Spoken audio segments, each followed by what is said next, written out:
Good morning everyone. Today we are going to start a fresh new topic and it is light. As you all know that light is a form of energy which enables us to see different things. The beautiful world is seen by us with the help of light as well as our eyes. बच्चों हमारे पास आँख तो है लेकिन without light हम लोग चीज़ों को नहीं देख सकते. इसीलिए लाइट के बारे में जानना बहुत ज़रूरी है. हम लोग क्लास 8 में भी पढ़े थे अबाउट लाइट. चलिए जानते हैं आज लाइट के बारे में और क्लास 10 में कुछ फेनोमेनास लाइट से रिलेटेड. सबसे पहले as you can see this is a plane mirror. ये एक प्लेन मिरर है और इस प्लेन मिरर पे आप रिफ्लेक्शन देख सकते हो that this is a card and inside the reflecting surface card कुछ इस तरीके से दिखता है. ठीक है, लेट्स मूव. लाइट के डिफरेंट फिनोमेनास हैं जिनमें पहला फिनोमेनास हो जाता है reflection. The second phenomena is the refraction. बच्चों ये दोनों काफ़ी ब्रॉड कैटेगरी है, इसको काफ़ी लंबे समय तक हमको डिस्कस करना है और अच्छे से डिस्कस करना है. चलिए आगे बढ़ते हैं. हमें इसमें पढ़ना क्या है. तो first of all we have to study about how do we see the things. हम लोग चीज़ों को कैसे देखते हैं. ठीक है, उसके बाद इसका कॉमन फेनोमेना हम लोग देखेंगे. लाइट से रिलेटेड कुछ common phenomena. What are the common phenomena in light. Next, rectilinear propagation of light meaning straight line path. ठीक है, लाइट जो सीधा चलता है उसके बारे में हम लोग स्टडी करेंगे. Next, the particle and wave nature of light. As you all know that light has dual behavior. Light दो तरीके से behave करता है. Sometimes it behaves like a particle and sometimes it behaves like a wave. इसके बारे में भी हम लोग जानेंगे. Next, spherical mirrors. One of the important topic of this chapter. इस reflection topic का भी और इस chapter का भी काफ़ी important topic है. Spherical mirrors. Spherical mirrors दो तरह के हो जाएंगे, concave mirror and convex mirror. कभी व्हीकल्स में कौन से मिरर यूज़ होते हैं, सेविंग करने के दौरान कौन से मिरर यूज़ होते हैं, डेंटिस्ट कौन सा मिरर यूज़ करता है, ये सभी हम लोग जानेंगे स्फेरिकल मिरर में. How to draw ray diagram. Ray diagram one of the important thing in spherical mirrors. Ray diagram के बारे में हम लोग जानेंगे कि रे डायग्राम कैसे बनाया जाता है. Suppose this is a concave mirror. अगर कोई ऑब्जेक्ट यहाँ रखा हुआ है तो उसका इमेज कहाँ बनेगा, ये सब हम लोग पढ़ने वाले हैं सून. Image formation by concave mirror. This is a concave mirror और इसके image formation के बारे में हम लोग जानेंगे कि often images real form में form होते हैं या virtual form होते हैं. इसको हम लोगों को study करना है. Next, the image formation by convex mirror. Convex mirror किस तरह का image का formation करता है. It forms only virtual type of images. जानेंगे इसको भी आने वाले lectures में. यूजेस के बारे में सबसे इंपॉर्टेंट टॉपिक है ये यूजेस. कनकेव और कन्वेक्स का यूज कहाँ होता है, where it is used, we have to know. Next but the foremost important thing is sign convention. One of my favourite topic because without knowing sign convention हम लोग numerical solve नहीं कर सकते. ठीक है ना. तो न्यूमेरिकल सॉल्व करने के दृष्टिकोण से sign convention is very important topic. बहुत मजा आएगा इसको समझने में. Next is mirror formula and magnification formula. Mirror formula जो कि हो जाता है 1/f is equal to 1/v plus 1/u. इसको भी हम लोग जानेंगे. Next, magnification that is equal to height of image by height of object that is equal to minus image distance by object distance. ये हो जाता है दूसरा फॉर्मूला. ठीक है, तो ये दो फॉर्मूलाज पे पूरा का पूरा रिफ्लेक्शन टॉपिक हम लोगों को कवर करना है. चलिए आगे बढ़ते हैं.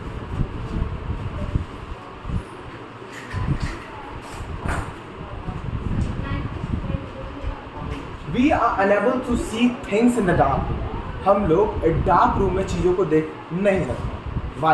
However, we have our eye, लेकिन डार्क रूम में चीज़ें नहीं देख पाते. एक यहाँ पे मैं जवाब देना चाहूँगा. We have a vehicle. हमारे पास व्हीकल है, लेकिन क्या हम उस व्हीकल को बिना पेट्रोल के चला सकते हैं? Of course not. हमारा शरीर है, क्या हम एनर्जी के चल सकते हैं? Of course not. उसी तरीके से हमारा ऑर्गन है आइज़ को भी एनर्जी चाहिए होता है एक तरीके का देखने के लिए. और नो डाउट मस्कुलर एनर्जी तो चाहिए ही साथ लाइट एनर्जी भी चाहिए ताकि चीज़ें विजिबल हो जाए. जैसे कि आप इस बोर्ड को देख पा रहे हो, इसके ऊपर लाइट गिर रहा है, फिर तुम्हारी आंखों में जाएगा तो ये विजिबल हो पाता है. दैट मीन्स कि for seeing anything reflection of light in simple words reflection is very much important. With the help of light it takes place. चलिए जानते हैं, आगे बढ़ते हैं. अब तुम देख सकते हो दिस इज अ बल्ब और इस बल्ब के थ्रू बहुत सारे रेज ऑफ लाइट गिर रहा है. In short we can say the beam of light. अब बीम ऑफ लाइट क्या होता है पहले उसको समझते हैं. एक सिंगल जब आपको दिखेगा इस तरीके का लाइट, इसको हम लोग कहते हैं रे। दिस इज कॉल्ड रे, रे ऑफ लाइट। ठीक है, this is called ray of light, ray of light. Next, अगर इसी का कॉम्बिनेशन हो जाए 1 2 3 4 ऐसे करके बहुत सारे रेज मिल जाए, then it will be called as beam of light, beam of light. ठीक है, बीम ऑफ लाइट। नेक्स्ट, अब इस बीम के अलग अलग टाइप्स हो गए। First one will be converging beam. Converging beam, अगर मान लो कि सारा का सारा रेज ऑफ लाइट एक सर्टेन पॉइंट पे आके कन्वर्ज हो रहा है, then it will be called as converging beam of light. इसको हम लोग कन्वर्जिंग बीम ऑफ लाइट कहेंगे। जैसा कि तुम देख पा रहे हो, सारे के सारे रेज ऑफ लाइट हमारी आंखों पे जाके कन्वर्ज हो रहा है। दिस इज द रीजन हम इन सारे रेज को कन्वर्जिंग कह सकते हैं, converging beam of light, converging beam, converging beam. Diverging beam किस होता है, जो फैलेगा। एज यू कैन सी कि यहाँ से एक पॉइंट सोर्स है, this is the point source. इस पॉइंट सोर्स से लाइट जो है फैल रहा है, is getting diverged, therefore these all rays will be called as diverging ray, diverging rays। और diverging rays को हम लोग क्या बोलते हैं, diverging beam भी बोलते हैं। तो diverging beam हो गया, converging beam हो गया। अगर यहाँ पे इसको बनाया जाए तो किसी एक पर्टिकुलर पॉइंट सोर्स से it gets diverged, it gets diverged, and these rays will be combinedly called as diverging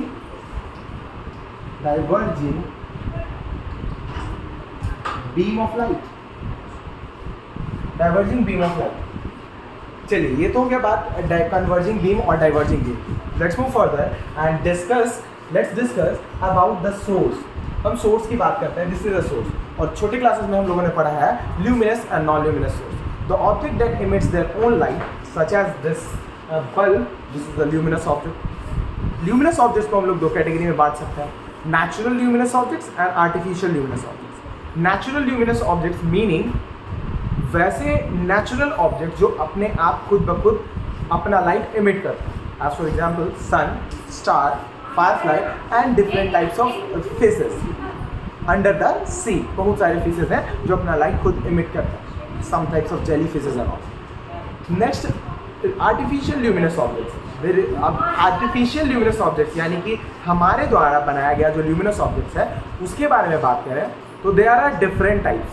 हम काउंट नहीं कर सकते, it is countless, it is countless. First thing is the bulb, as you can see here, the tube light, the candle, the lantern, all these are natural, नहीं artificial luminous objects, man made luminous objects. ठीक है, non luminous objects क्या होते हैं, वैसे object जो अपना खुद का लाइट एमिट नहीं कर सकते। जैसे कि मेरे ऊपर लाइट गिर रहा है तो रिफ्लेक्ट हो रहा है, देन यू कैन सी मी, तो I am a non luminous object because मेरे पास खुद का लाइट नहीं है। अंधेरा हो जाए तुम हमको देख नहीं पाते, तो I am a non luminous object. Similarly table, chair, ये सभी क्या हो जाते हैं, नॉन ल्यूमिनस ऑब्जेक्ट्स हो जाते हैं क्योंकि लाइट के एब्सेंस में we can not see this thing.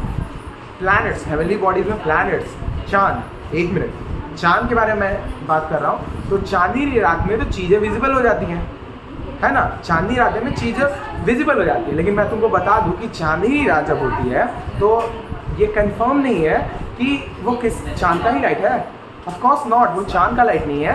The light is getting reflected with the help of sun. Sun का लाइट गिर रहा है मून पे और मून से रिफ्लेक्ट हो रहा है, ठीक है। Then we can see the things in night, लेकिन इसका मतलब ये नहीं कि चांद ल्यूमिनस हो जाएगा क्योंकि वो किसी और का लाइट रिफ्लेक्ट कर रहा है। This is the reason we are calling it as a non luminous object. Let's move forward, चलिए आगे बढ़ते हैं। What makes the thing visible? Answer me, it is light. An object reflects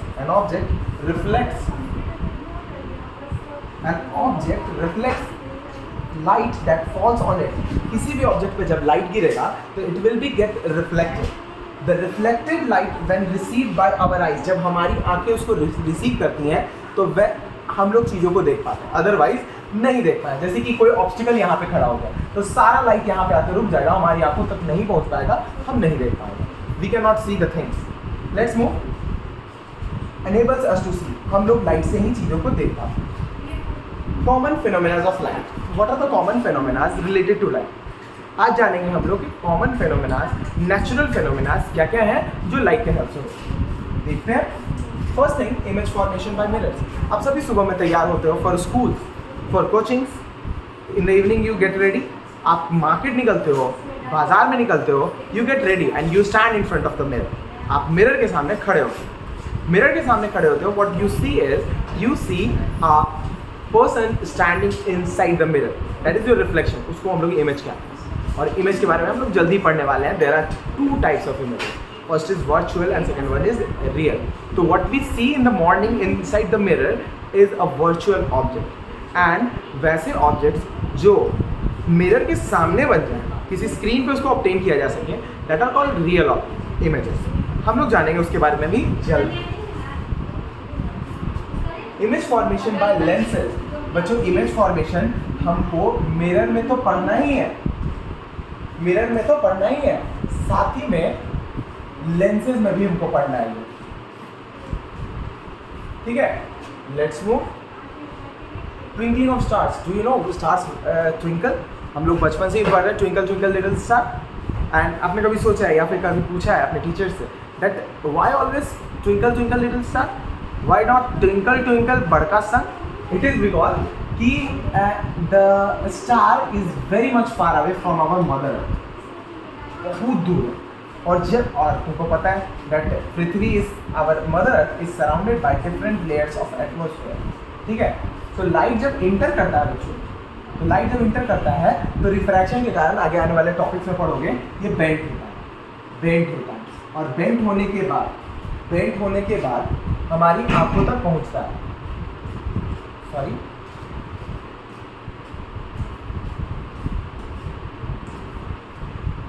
यहाँ से light आया, थोड़ा बेंट हुआ, थोड़ा और बेंट हुआ, ठीक है।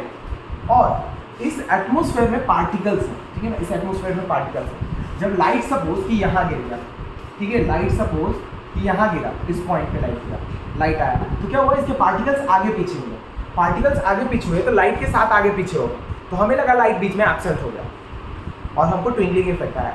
इसका एग्जाम्पल से समझना, आप सभी बचपन में नहाने के दौरान नल से जो वाटर गिर रहा है उसके साथ खेलते हो, उसको पकड़ने की कोशिश करते हो। तो जब उसको पकड़ने की कोशिश करते हैं तो पकड़ में नहीं आते, ऐसे उसको थप्पड़ लगाते हैं, बीच में थोड़ी देर के लिए पानी की धारा गायब होती है लेकिन वापस आ जाती है। तो जैसे ही थप्पड़ लगाते हैं उस पानी की धारा को गायब होता है कौन? पानी, थोड़े मिली सेकेंड्स के लिए। तो वहाँ से लाइट भी इसी तरीके से, जब पार्टिकल बीच में आता है तो लाइट भी इसी तरीके से थोड़ी देर के लिए गायब होता है और हमको लगता है कि स्टार जो है ऑफ ऑन हो रहा है, ठीक है, और ट्विंकलिंग इफेक्ट हमको मिलता है। बट स्टार्स के साथ एक्चुअली ऐसा नहीं होता। This is the phenomena due to light. चलिए आगे बढ़ते हैं।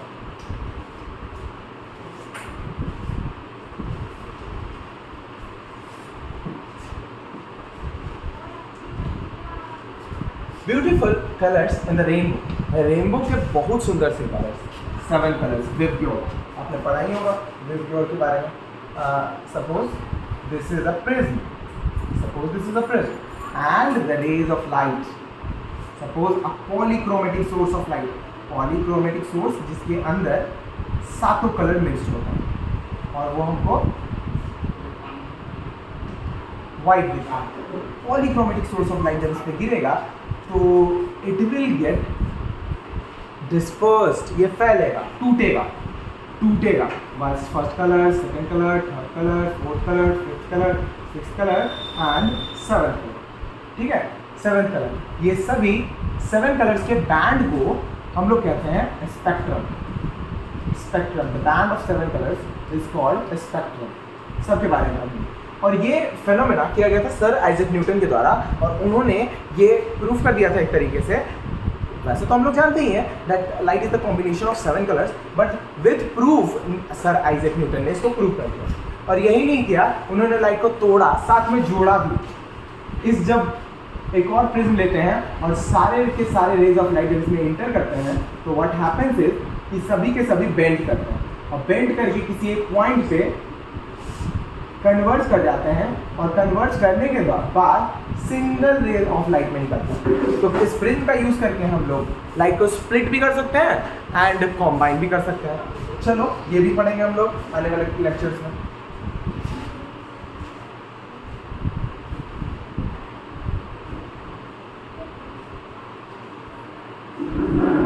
चलो आगे बढ़ा जाए। Bending of light by medium. अब यहाँ पे हमारे साथ धोखा होता है। हम लोगों ने पढ़ा था बचपन से light always travels in a straight line. Light हमेशा सीधा चलता है, हमेशा, ठीक है। Light always travels in a straight line and it is called rectilinear propagation of light. इसको हम लोग रेक्टिलिनियर प्रोपेगेशन ऑफ लाइट कहते हैं। बट व्हाट हैपेंस इज, ये धोखा, हमेशा लाइट सीधा नहीं ट्रैवल करता, लाइट बेंड कर जाता है। ये तुमको बिल्कुल लग रहा होगा गलत, लेकिन it is true. Light bends, light मुड़ता है and it is due to the phenomenon refraction. Refraction के कारण ये बेंड होता है। whenever the light enters from one medium to another, suppose this is air and this is water,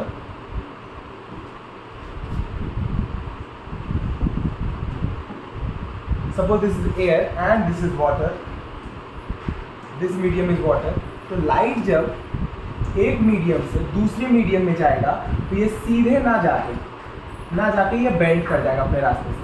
तो this will be the actual path, this will be the actual path of light. It is bending, it has to travel in the straight line, but it is bending. Why? Because it is entering from one medium to another. So whenever the light changes its medium, the bending of light takes place, as well as the change in speed also takes place. हमने पता है कि light का speed होता है approximately 3 × 10⁸ metre पर second. एक second में 3 लाख किलोमीटर चल जाता है, लेकिन ये भी धोखा है। It is also not completely true because it changes, ये भी बदलता है और ये चेंज करता है कब? when it enters from one medium to another medium, from rarer medium to denser medium and from denser medium to rarer medium। सब कुछ जानना है हम लोगों को, काफी इंटरेस्टिंग सा चैप्टर रहेगा ये, मजा आएगा पढ़ने। इसके बाद के फिनोमेना चलिए देखिए। स्पार्कलिंग ऑफ डायमंड, डायमंड इतना ज़्यादा क्यों चमकता है, इसके बारे में भी हम लोग पढ़ेंगे। It is due to reflection and refraction. Colour form on thin oil films, पतले पतले ऑयल के फिल्म्स होते हैं, नेगेटिव्स जिसको हम लोग कहते हैं, यूज़ करते थे हम लोग, उस पर आप देखते हो कि अलग अलग कलर आ जाते हैं। या फिर कॉम्पैक्ट डिस्क, कंप्यूटर में आपने पढ़ा होगा सीडी ड्राइव को जब तुम निकालते हो तो वो नॉर्मल ट्रांसपेरेंट टाइप दिखता है हमको, लेकिन जब उसको घुमाते हैं तो वो हमको कलर्ड दिखता है। क्यों ऐसा होता है इस चैप्टर में जानेंगे। Colour form on soap bubbles, आपने देखा होगा जब आप मेले वगैरह में जाते होगे तो बबल्स निकालने वाला खिलौना आता है, आप उसको खरीदते हो और खूब बबल्स फुलाते हो। तो जब बबल्स बाहर निकलता है तो व्हाट वी सी इज उस पर डिफरेंट कलर्स आते हैं। Why does it happens, we are going to read in this chapter. Reddish appearance of sun while sunrise और सूर्य अस्त और सूर्य उदय, ठीक है ना, सूर्य उदय और सूर्य अस्त के समय आसमान लाल क्यों होता है, बाकी समय ये नीला और वाइट क्यों रहता है, ये सब भी इस चैप्टर में हम लोग जानेंगे। ब्लू कलर ऑफ स्काई, आसमान ब्लू क्यों दिखता है। जब मैं पढ़ता था तो मुझे बता दिया जाता था कि आसमान नीला इसलिए दिखता है क्योंकि समुद्र नीला है। जब दूसरा क्वेश्चन होता था कि समुद्र नीला क्यों है तो बोलता था लोग आसमान नीला है। अब लोग कॉन्ट्रडिक्शन में रह जाते थे, लेकिन इसका जवाब इस चैप्टर में आज तुमको मिलने वाला है। एंड मेनी मोर कॉन्सेप्ट, बहुत ज़्यादा कॉन्सेप्ट जानेंगे। तो चलिए पढ़ना शुरू करते हैं। The small source of light casts a sharp shadow of an object। एक सोर्स ऑफ लाइट जहाँ से लाइट आ रहा है वो शैडो कास्ट करेगा जब कोई भी ऑब्जेक्ट ऑब्स्टिकल उसके रास्ते में आए। Suppose this is the point S एक सोर्स ऑफ लाइट है, दिस इज ओपेक ऑब्जेक्ट, ये ओपेक ऑब्जेक्ट है और ओपेक ऑब्जेक्ट यहाँ पे ठहरा हुआ है। अब क्या होगा जब रे ऑफ इसमें से बीम ऑफ लाइट निकलेगा तो इस रीजन के कारण इस रीजन में लाइट एब्सेंट हो जाएगा, और जब लाइट एब्सेंट होगा तो यू विल सी कि इस रीजन में लाइट नहीं पहुंच पाएगा, और जिस रीजन में लाइट नहीं पहुंच पाएगा वहाँ लाइट एब्सेंट रहेगा और इसको हम लोग शैडो कहेंगे। This will be called as shadow. However इस रीजन में लाइट आराम से पहुंच रहा है, जबकि इस रीजन में लाइट एब्सेंट, तो the area or region where the light is absent is called shadow. अब दूसरा देखेंगे पॉइंट सोर्स। ओपेक स्लिट ली है, ठीक है ना, स्लिट वगैरह समझो, जो बीच में हम क्या करते हैं, बीच का एरिया खाली छोड़ देते हैं, ऊपर और नीचे कवर करते हैं। तो इसमें खूब आपको स्लिट के बारे में पढ़ना, स्लिट का यूज करके एक्सपेरिमेंट करना, ठीक है। तो अब देखना सोर्स ऑफ लाइट से लाइट रिलीज होगा। तो लाइट जहाँ से रिलीज होता है आप देख सकते हो कि यहाँ पे क्लियर है कि लाइट पहुँचा है, और ये इस रीजन में लाइट एब्सेंट है। जिस रीजन में लाइट एब्सेंट है उसको हम लोग शैडो कहते हैं, और ये शैडो किसका है, स्लिट का, स्लिट का शैडो बन रहा है, ठीक है। यहाँ पे इसका शैडो बन रहा है। This shows light travels in a straight line. ये भी दिखाता है कि लाइट स्ट्रेट लाइन में ट्रैवल करता है अब तक, जब किसी एक पर्टिकुलर मीडियम में वो चल रहा हो। Phenomenon of interference of light exhibits wave nature of light. अब लाइट के वेव नेचर के बारे में पढ़ेंगे, ठीक है ना, और पार्टिकल नेचर के बारे में पढ़ेंगे। चलिए जानते हैं। Suppose this is a point source, suppose this is a point source 1 and this is point source 2। अब दोनों से क्या होगा बच्चों, लाइट होगा। इंटरफेरेंस पढ़ेंगे हम लोग, इंटरफेरेंस 12th में काफ़ी इसका यूज होने वाला है। तो दोनों सोर्स से लाइट निकल रहा है, लाइट निकल रहा है। आप देख सकते हो कि ऑरेंज कलर और स्काई कलर से दिखाने की कोशिश की गई है, ठीक है। लाइट निकल रहा है, लाइट खूब निकल रहा है। अब दोनों लाइट एक दूसरे को इंटरसेक्ट कर रहे हैं एक रीजन में, ठीक है, और एक रीजन में इंटरसेक्ट कर रहे हैं। तो इस रीजन में जहाँ पे इंटरसेक्शन हो रहा है वहाँ पे गाढ़ा लाइट दिखेगा तुमको, ज़्यादा लाइट। जबकि जिन रीजन्स में एक ही सोर्स ऑफ लाइट का प्रेजेंट है वहाँ पे लाइट थोड़ा सा विजिबिलिटी कम रहेगा in comparison to this light, ठीक है। इस रीजन के कंपैरिजन में इन रीजन्स में विजिबिलिटी थोड़ी कम रहेगी, यहाँ पे विजिबिलिटी थोड़ी ज़्यादा होगी, ठीक है। आगे बढ़ते हैं। जैसा कि मैंने बताया कि देखो जहाँ जहाँ, ठीक है, जहाँ जहाँ प्रेजेंट है दोनों लाइट वहाँ पे ब्राइट लाइट दिखेगा, bright band of colour, bright band of white colour, sorry. जबकि जहाँ पे इंटरसेक्शन नहीं है इस रीजन में, ठीक है, इस रीजन में, फिर देखो इस रीजन में, ठीक है, इन सभी रीजन्स में जहाँ पे इंटरसेक्शन नहीं है, जहाँ इंटरसेक्शन है वहाँ ठीक है, जहाँ इंटरसेक्शन नहीं है वहाँ पे हमको डार्क बैंड, ठीक है, जहाँ पे नहीं है उसको ब्राइट बैंड कहेंगे, डार्क बैंड कहेंगे, ब्राइट बैंड कहेंगे। अगेन आई एम रिपीटिंग, जैसा कि तुम देख सकते हो ये सोर्स ऑफ लाइट है, ठीक है। तो ये जो रीजन होगा, this region will be called as dark band of light, dark. जबकि अगर यहाँ पे इंटरसेक्शन हो रहा है, ठीक है, इन रीजन्स में और भी कलर्स में, ठीक है, तो इन सभी रीजन्स को ब्राइट बैंड कहेंगे। जानना भी है काफ़ी कुछ।